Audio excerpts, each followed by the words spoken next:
All right, folks, welcome to the Monsters, Madness, and Magic podcast. I'm your host, Justin, here with a quick word before we dive in. Now, in this episode, I chat with legendary vocalist Geoff Tate, and we did have a limited amount of time due to our time zone differences and Jeff's prior engagements, but we cover some good ground and we chat about hotel ghost stories, discovering his voice, his heart surgery, the iconic Queensryche performance in Tokyo in 1984, and more. As always, thank you all for listening out there, and without further ado, here you go. Hey, Justin. Hey, Jeff, how's it going, man? Going great. Going great. Awesome. I'm sorry I'm a little late. I just got the memo. Hey, man, shit happened. I know we've got limited time here, Jeff. I just have an icebreaker I like to ask folks, and then we'll just chat for a little bit. And that's really as fancy as it gets. Okay, Jeff, take us back in time. You're a youngster. Are you a book reader, fort builder, troublemaker, or all of the above? Oh, I like to think all of the above. I don't much of a troublemaker as a child. I was pretty independent thinker and curious about things. So perhaps I did get into my fair share of trouble, but I really skated through childhood without breaking a bone or getting too many scars or anything like that. I was really into books though, and then reading about everything. I was pretty curious, curious kid. Did you have a genre or an author that you leaned towards when you were young? Well, no, not really. I kind of soaked up everything I possibly could. In my family, education, learning was pretty important, and I think it was expected that you learn and get good grades in school and that kind of thing. And I wasn't a great student. I was pretty average, really, but like I said, I was curious and I wanted to learn stuff. And luckily I was in a family that supported that idea, So, I read everything from everything they required us to learn in school.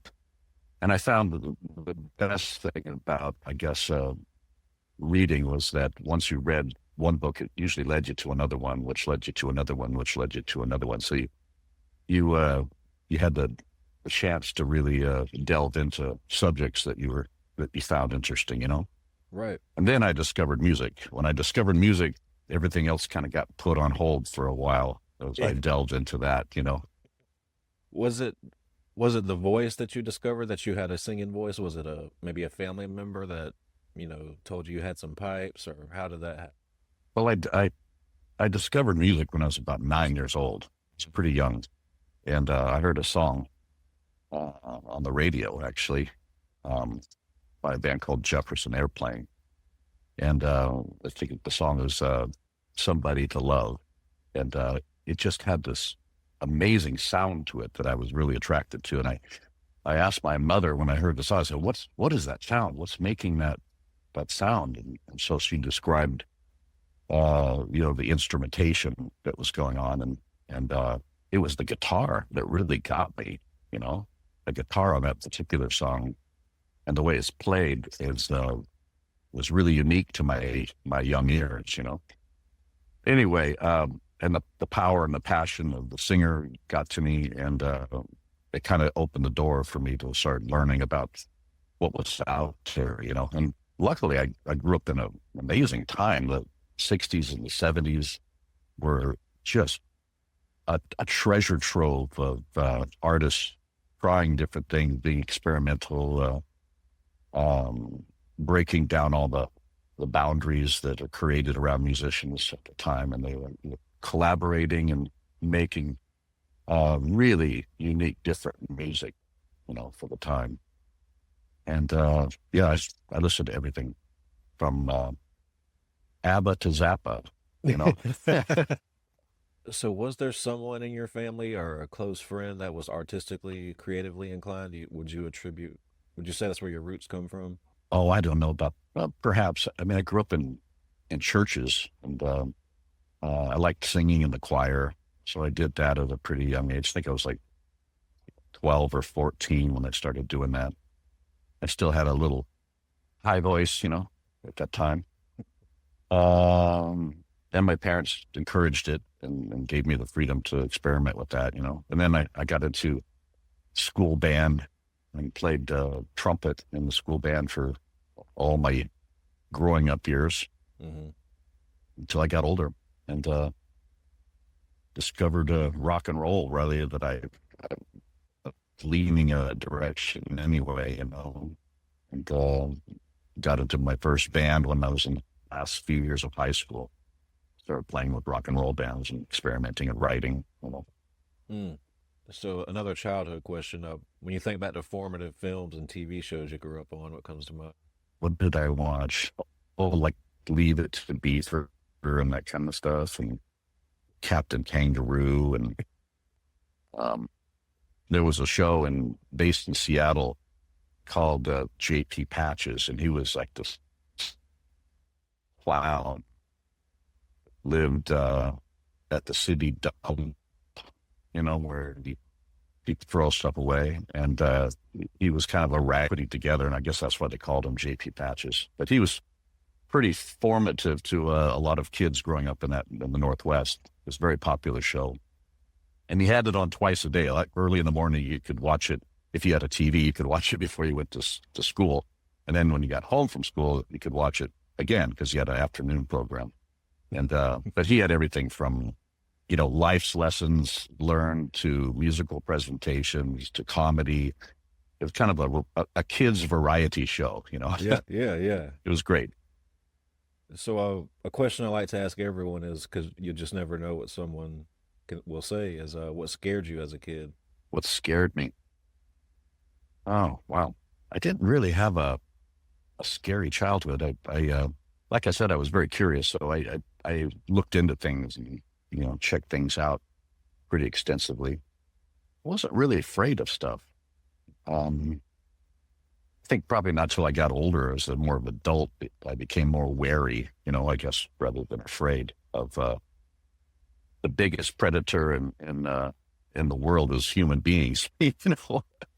Probably the most dangerous thing, Mm-hmm. Yeah. So, but when I grew up in where a lot of nature, being in the country.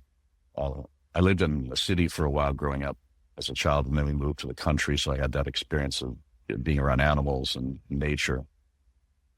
And I think that's really important for kids to learn that, how to be in touch with that. And you learn about the respect of animals and nature and how to exist, within that world, which I think is very important. Yeah, and to your point, I grew up in the woods myself, and the worst thing you can encounter in the woods is not an animal, it's another person. Yeah, it really is. It really is. Animals kind of stay away from you, unless you surprise them and they feel like they need to be defensive, But human beings will actually, openly provoke you and, attack you, on purpose. It's a whole different thing. Yeah. And outside of church and things like that, how did your first time on stage as a performer go with your very first band in high school? Was it a smooth process? Any shenanigans? Well, I started playing piano at about 9 years old when I started. And that was kind of my go-to instrument. And I played it off and on all my life. But I played trumpet in school band. And then I wanted to try learning guitar. And I guess I was about 16, and I got an acoustic guitar, and I started learning to play it. I found it very difficult to play guitar.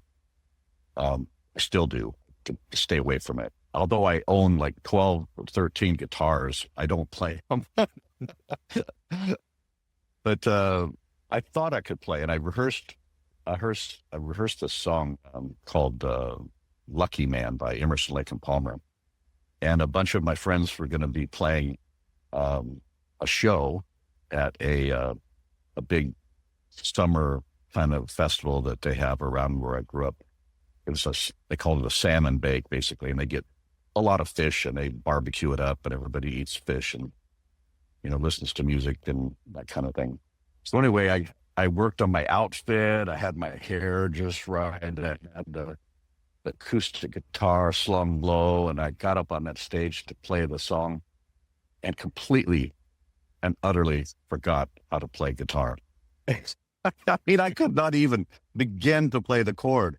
And there I am standing in front of it. At the time, it was, I don't know, maybe 2,500 people were there, And I just put down the guitar and sang the song a cappella, without any instrumentation.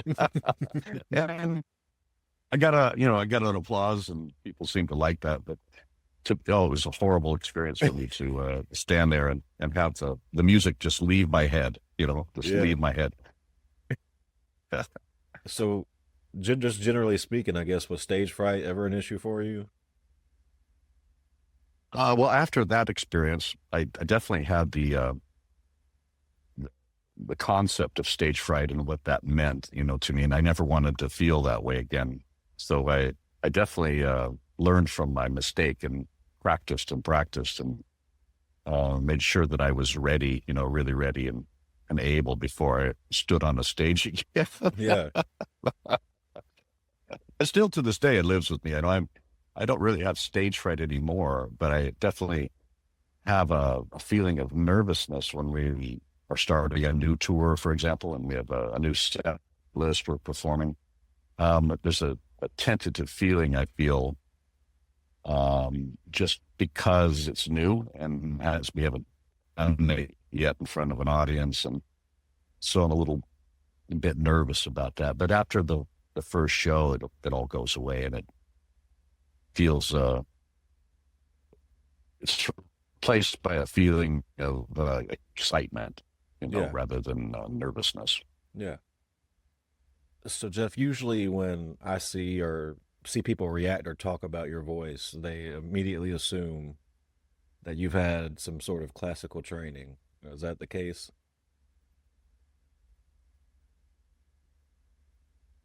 Music teacher, Maestro David Kyle, may he rest in peace. He was a great man, actually. And I studied with him. He was based in Seattle at the time. And he really taught me the mechanics of singing and how to, control my voice and work to strengthen it, which really has benefited me from years of playing. I typically can sing and not lose my voice, like so many singers suffer with.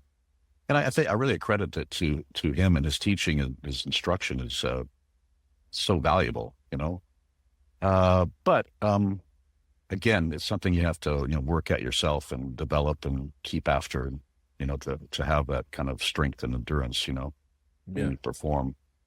I perform now more than I think I ever did as a younger man, So it's really helped me to keep that ability, So, outside of the techniques, the vocal techniques, is there anything that you do now that you're older to sort of take care of your voice more? Do you do any teas or things like that?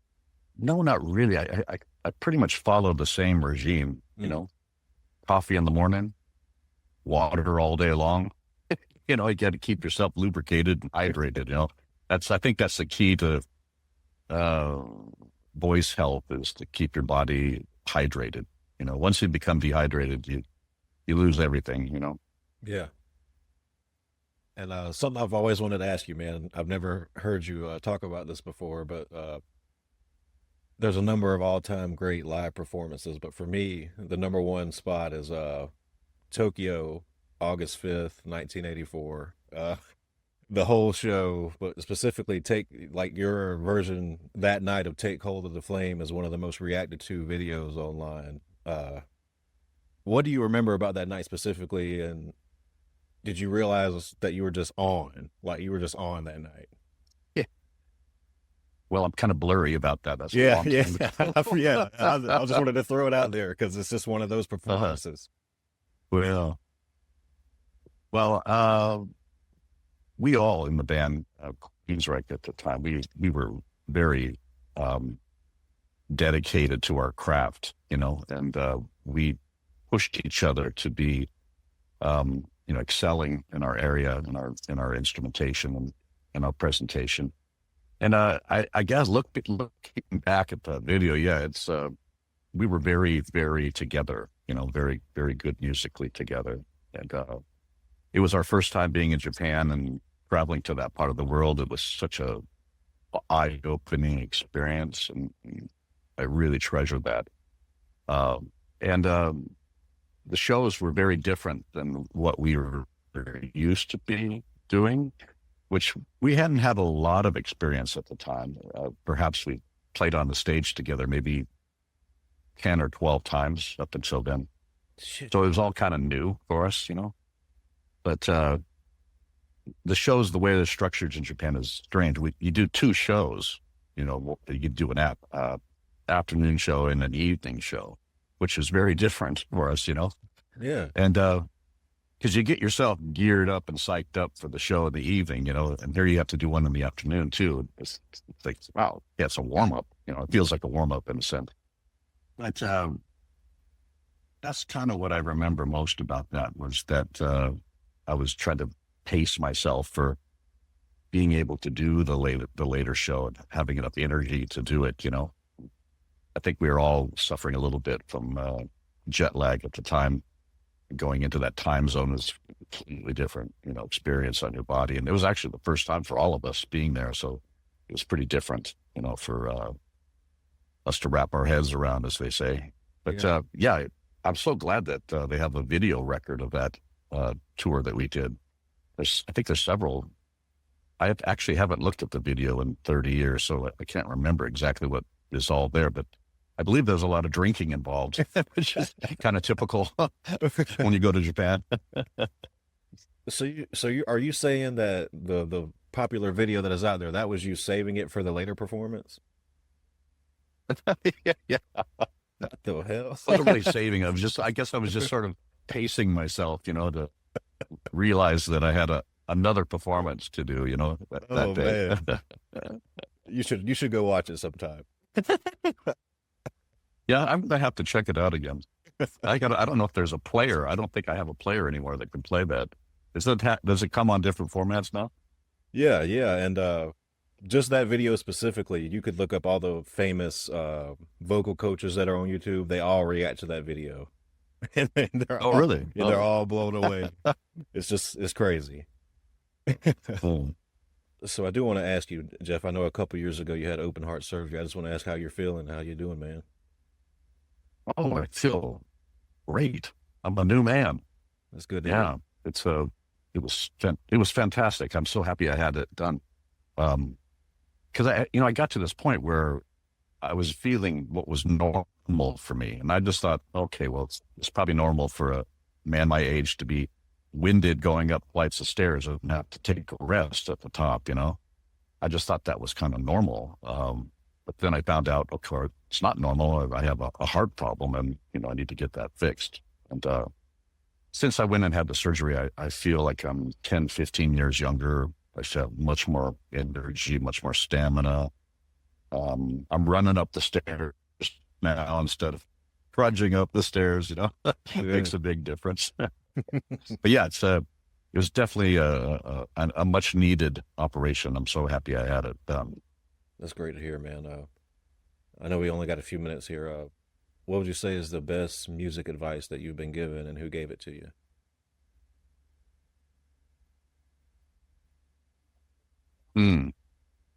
Best musical advice.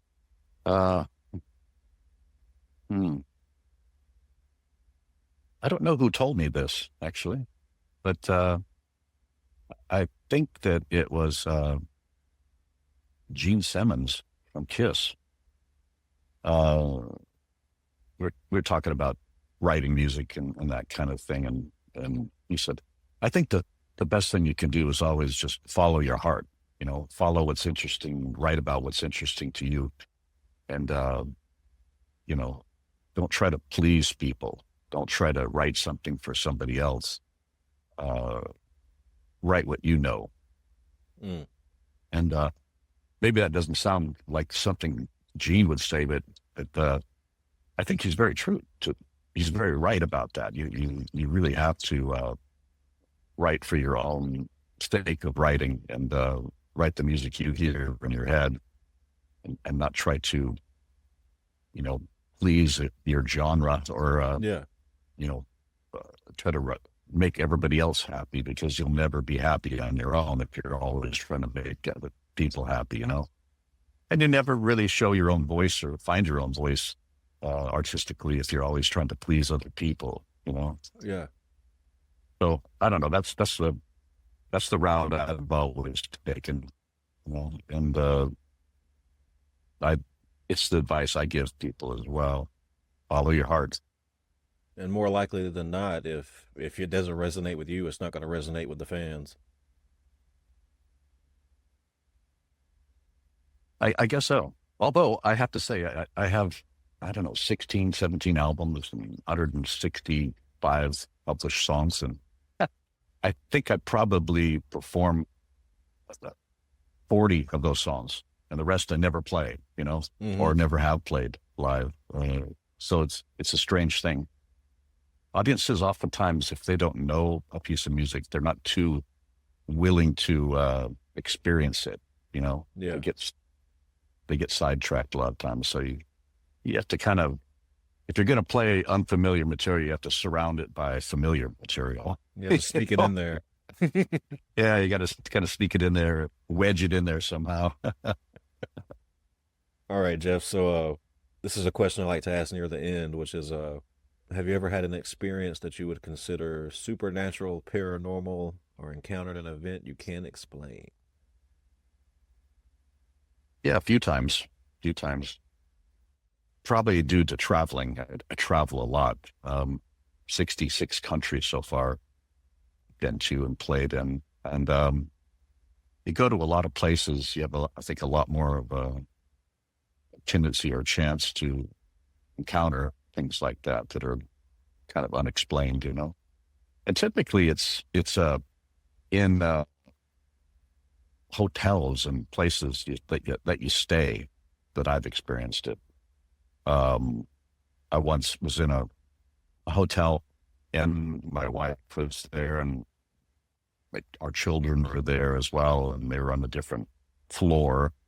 And I had turned on some music to get the vibe going, and across the room is my player, and I'm standing across the room from it, and all of a sudden the volume just goes up to 11, really loud. And my wife screams at me, "Hey, you got to turn the music down." I go, "I didn't turn it up. I walked over and turned it down.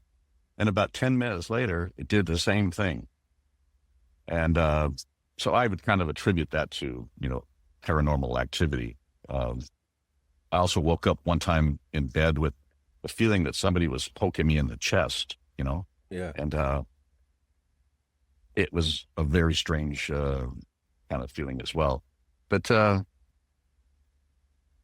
my wife is much more sensitive to that kind of thing. And it's happened when we've been together in different places. And she walked into this place one time, and she goes, she goes, "Oh my God, there's ghosts here." And she's like trying to get her bearings, and figure out. She goes, "Oh, this used to be a brothel, and people died here. And we have to leave." And so we got out of there, and we were leaving, and we were talking to the owner of the place, and I said, "Did this used to be a brothel?" And the woman said, "Oh, yeah, it was. A few hundred years ago, the brothel was like one of the main brothels in the city." And I knew right then, okay, my wife is definitely on the right path here, and we should, if she was feeling bad about being there, we shouldn't be there. Time to go. So we left, got a different hotel. Do you consider yourself religious or anything along those lines? Spiritual? Consider myself a what? Religious or spiritual or anything? Yeah, I'm pretty enamored with the spiritual side of life. Not so much denominations, although I was raised Catholic, and I have kind of a affinity towards Catholic religious arts and collect things that I find in my travels. But yeah, I tend to go into whatever Catholic church is in the city I'm in and say a prayer when I'm walking around, if I see one open. Most of the time they're open, but in some countries they lock the church during the day, which is strange. But usually they're open. You can go in and light a candle, and say what's on your mind, right, to the statue that's sitting in front of you. Get it off your chest. It's a weird practice. I know, to pray and to talk to statues. I like to pretend that the statue is really just a marker, and that the real entity you're talking to is around you, Right. I guess just to put a bow on this thing here, Geoff, what's on the horizon? I know you got some shows coming up in a few months. What's on the horizon? Oh, gosh. Yeah, it's festival season here in Europe. And so I'm playing a few festivals around the region and kind of gearing up for my U.S. tour, which begins again in September. I'm coming back for another sweep through North America. I'm going to be going into Canada this time, which I'm excited to see all the Canadian fans, because I haven't been there in a few years. So, yeah, that's pretty much it. Awesome. Tour. No. Hey, somebody's got to do it. Might as well be me. Right. Geoff, again, I appreciate you, man. Big fan. Had a great time chatting with you, and you have a great rest of your day. Thank you, Justin. Good seeing you. All right. Take care. Okay? Bye-bye, man. Bye-bye. Care. Okay? Bye-bye, man. Bye-bye. Care. Okay? Bye-bye, man. Bye-bye. Care. Okay? Bye-bye, man.